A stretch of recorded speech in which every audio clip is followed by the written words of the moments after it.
നമസ്കാരം. ഹിസ്ബുള്ളക്ക് രക്ഷയില്ല. അടിവേരി വരെ പിഴുതെടുത്തിട്ട് ജൂതന്മാരിന്റെ അടങ്ങും.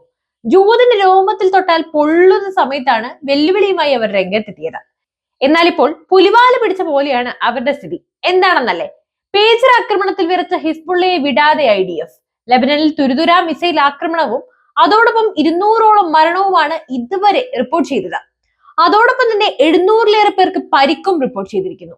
അതേസമയം ഒരു ദാക്ഷിണ്യവും പ്രതീക്ഷിക്കേണ്ട, ഭീകരയെല്ലാം തീർത്തിട്ടേ ഈ യുദ്ധം അവസാനിക്കൂ എന്നാണ് ഇസ്രയേലിന്റെ പ്രഖ്യാപനവും.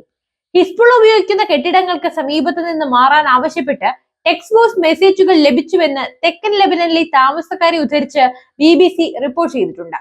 ഹിസ്ബുള്ളയുടെ കീഴിലുള്ള ഗ്രാമങ്ങളിൽ താമസിക്കുന്നവർ സ്വയരക്ഷയ്ക്ക് വേണ്ടി മാറി താമസിക്കണമെന്നും സന്ദേശങ്ങളിൽ ആവശ്യപ്പെടുന്നു.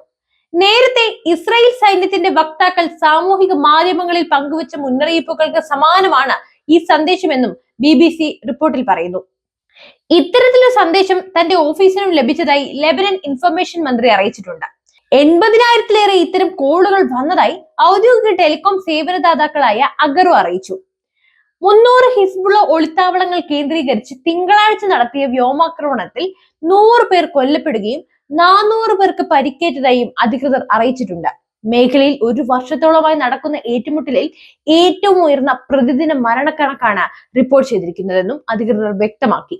കൂടുതൽ ആക്രമണങ്ങൾ ശക്തിപ്പെടുത്തുന്നതിനായി ടെൽ അവീവിലെ സൈനിക ആസ്ഥാനത്ത് നിന്നും സൈനിക മേധാവി ലഫ്റ്റനന്റ് ജനറൽ ഹെർസി ഹലേവി അനുമതി നൽകുന്ന ചിത്രങ്ങളും ഇസ്രായേൽ സൈന്യം പുറത്തുവിട്ടിട്ടുണ്ട്. ലെബനനിലെ സിനായ് ഗ്രാമത്തിൽ IDF ജെറ്റ് വിമാനങ്ങൾ വ്യോമാക്രമണം നടത്തുന്നതിന്റെ വീഡിയോയും നിരവധി മാധ്യമങ്ങൾ പുറത്തുവിട്ടിരുന്നു. എന്നാൽ അതോടൊപ്പം തന്നെ അടിയന്തരമല്ലാത്ത ശസ്ത്രക്രിയകൾ നിർത്തിവെക്കാൻ തെക്കൻ ലെബനനിലെ എല്ലാ ആശുപത്രികൾക്കും ആരോഗ്യ മന്ത്രാലയം നിർദ്ദേശം നൽകിയിട്ടുണ്ട്. അത്യാഹിത വിഭാഗത്തിൽ പരിക്കേറ്റെത്തുന്നവർക്ക് ചികിത്സ നൽകാൻ ആവശ്യമായ സൗകര്യങ്ങൾ ഒരുക്കി നിർത്തണം. തിങ്കളാഴ്ച രാവിലെ മുതൽ നടന്ന വ്യോമാക്രമണത്തിൽ പരിക്കേറ്റ് 100 കണക്കിന് ആളുകളാണ് ആശുപത്രികളിൽ തുരുതുരാ എത്തിപ്പെടുന്നത്. തെക്കൻ ലെബനനിലും ബൈറൂത്തിലും സ്കൂളുകൾക്ക് 2 ദിവസമായി അവധിയും പ്രഖ്യാപിച്ചിരിക്കുകയാണ്. ഹിസ്ബുള്ള ശക്തി കേന്ദ്രങ്ങളിൽ ആക്രമണങ്ങൾ ശക്തമാക്കുമെന്ന് ഇസ്രായേൽ നേരത്തെ തന്നെ മുന്നറിയിപ്പ് നൽകിയിരുന്നു. അൽതൈറി, ബിൻത് ജബൈൽ, ഹനീത്, സാവ്ദ്, നബാത്തിഫ്, ഷാര, ഹർബത്ത, ഹെർമൻ മേഖലകൾക്ക് ചുറ്റുമുള്ള പ്രദേശങ്ങളിൽ ബോംബാക്രമണം കടുപ്പിക്കുമെന്നും അതിനാൽ ജനങ്ങൾ ഒഴിഞ്ഞു പോകണമെന്നും സൈന്യം അറിയിച്ചിരുന്നു. കഴിഞ്ഞ ദിവസം ഹിസ്ബുള്ള ശക്തി കേന്ദ്രങ്ങളിൽ നടത്തിയ വ്യോമാക്രമണത്തിൽ ഹിസ്ബുള്ള എലൈറ്റ് റദ്വാൻ യൂണിറ്റിന്റെ തലവൻ ഇബ്രാഹിം അഖ്വിൽ കൊല്ലപ്പെട്ടു എന്ന റിപ്പോർട്ടുകളും പുറത്തു വന്നു. ഇസ്രായേലുമായി തുറന്ന യുദ്ധത്തിലാണെന്ന് ഹിസ്ബുള്ളയുടെ ഉപമേധാവി നഈം ഖസീം പ്രഖ്യാപിച്ചത് ഈ കഴിഞ്ഞ ഞായറാഴ്ചയാണ്. അവരുടെ പ്രമുഖ കമാൻഡറായിരുന്ന ഇബ്രാഹിം അലീഖിന്റെ സംസ്കാര ചടങ്ങിന് ശേഷമാണ് ഈ പ്രഖ്യാപനം ഉണ്ടായത്. തുടർന്ന് ഇസ്രായേലിലേക്ക് ഹിസ്ബുള്ള റോക്കറ്റുകൾ ചീറിപ്പാഞ്ഞിരുന്നു. എന്നാൽ അതേസമയം തന്നെ ഹിസ്ബുള്ള തൊടുത്തുവിട്ട ബഹുഭൂരിപക്ഷം റോക്കറ്റുകളും ഡ്രോണുകളും മിസൈലുകളും അയൺ ഡോമിന് നിർവീര്യമാക്കാനും സാധിച്ചിട്ടുണ്ട്. എന്നാൽ ഇപ്പോൾ ലെബനനിൽ തീമഴ പെയ്യുകയാണ്. ഹിസ്ബുള്ള ഒരിക്കലും സങ്കല്പിക്കാത്ത തരത്തിലുള്ള കനത്ത ആഘാതങ്ങളുടെ പരമ്പര തന്നെ ഉണ്ടാകുമെന്ന നെതന്യാഹുവിന്റെ മുന്നറിയിപ്പ് ഇപ്പോൾ സത്യമാവുകയാണ്.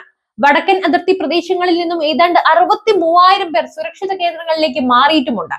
ഇവർക്ക് പേടി കൂടാതെ തിരിച്ചെത്താനും ജീവിതം പുനരാരംഭിക്കാനും കഴിയും വരെ ആക്രമണം തുടരുമെന്നാണ് ഇസ്രയേൽ സംശയത്തിന് ഇട നൽകാതെ പറയുന്നത്. അതേസമയം ലെബനന്റെ തെക്കും കിഴക്കും അതിർത്തികളിൽ നിന്നും 95,000 പേർ ഒഴിഞ്ഞു പോകേണ്ടതായി വന്നിട്ടുണ്ട്. ഹിസ്ബുള്ള ആയുധം സൂക്ഷിക്കുന്ന ഇടങ്ങൾ എന്ന പേരിലാണ് ലെബനനിലെ 100ഓളം ഇടങ്ങളിൽ ഇസ്രയേൽ ആക്രമണം നടത്തിയത്.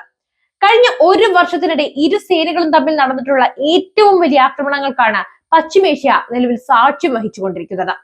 ആക്രമണം രൂക്ഷമായ പ്രദേശങ്ങളിൽ 2 ദിവസത്തേക്ക് വിദ്യാഭ്യാസ സ്ഥാപനങ്ങൾക്ക് അവധിയും പ്രഖ്യാപിച്ചു. ഉച്ചയോടെ നടന്ന ആക്രമണത്തിലാണ് 100-ലേറെ പേർക്ക് ജീവൻ നഷ്ടമായത്. ആശുപത്രികൾ, സ്കൂളുകൾ, മനുഷ്യർ തിങ്ങിപ്പാക്കുന്ന പ്രദേശങ്ങൾ എന്നിവിടങ്ങളിലാണ് ഇസ്രയേലിന്റെ ആക്രമണം നടക്കുന്നത്. എന്നാൽ അവിടങ്ങളിൽ നിന്നും സാധാരണക്കാരായവർ എല്ലാം തന്നെ ഒഴിഞ്ഞു മാറിയിട്ടുമുണ്ട്. ഹിസ്ബുള്ള ഇസ്രയേൽ സംഘർഷം പെട്ടെന്ന് വഷളാവാൻ കാരണമായത് എന്താണെന്നല്ലേ നിങ്ങൾ ചിന്തിക്കുന്നത്? കഴിഞ്ഞ ജൂലൈയിൽ ഗൊലാൻ കുന്നിൽ നടന്ന റോക്കറ്റ് ആക്രമണത്തിൽ കുട്ടികളടക്കം 12 പേരുടെ ജീവനാണ് ഹിസ്ബുള്ള എടുത്തത്. 1967-ലെ 6 ദിന യുദ്ധത്തിൽ സിറിയയിൽ നിന്നും ഇസ്രയേൽ പിടിച്ചെടുത്ത പ്രദേശത്ത് പന്ത് കളിക്കുകയായിരുന്ന കുട്ടികളും യുവാക്കളുമാണ് കൊല്ലപ്പെട്ടത്. പിറ്റേന്ന് പുലർച്ചെ തന്നെ ഇസ്രയേൽ ലെബനനിൽ വ്യോമാക്രമണം നടത്തി. 30-ാം തീയതി പ്രമുഖ ഹിസ്ബുള്ള കമാൻഡറായ ഫുവാദ് ഷുക്കൂറിനെ ഒരു വ്യോമാക്രമണത്തിൽ വധിക്കുകയും ചെയ്തു. അയാളായിരുന്നു ഗോലനിൽ കുട്ടികളെ റോക്കറ്റ് ആക്രമണത്തിൽ കൊന്ന സൂത്രധാരനെന്ന് ഇസ്രയേൽ ആരോപിക്കുന്നു. ഹമാസിന്റെയും ഹിസ്ബുള്ളയുടെയും ഭൂരിഭാഗം പ്രധാന കമാൻഡർമാരെയും ഇസ്രയേൽ വധിച്ചു കഴിഞ്ഞു. ഇറാനിൽ വെച്ച് കൊല്ലപ്പെട്ട ഹമാസ് തലവൻ ഇസ്മായിൽ ഹാനിയയ്ക്ക് പകരക്കാരനായി എത്തിയ യഹ്യ സിൻവറെ സൈന്യം വധിക്കുകയോ പരിക്കേൽപ്പിക്കുകയോ ചെയ്തു. യഹ്യ സിൻവർ എവിടെ എന്ന ചോദ്യത്തിന് ഇതുവരെ ഉത്തരവും കിട്ടിയിട്ടില്ല. ഹമാസിനും ഹിസ്ബുള്ളയ്ക്കും ഇറാഖിലെയും സിറിയയിലെയും ഷിയ പോരാളികൾക്കും യമനിലെ ഹൂതികൾക്കുമൊക്കെ ഇറാൻ സൈനികവും അല്ലാത്തതുമായ സഹായങ്ങൾ ചെയ്തു നൽകുന്നുമുണ്ട്.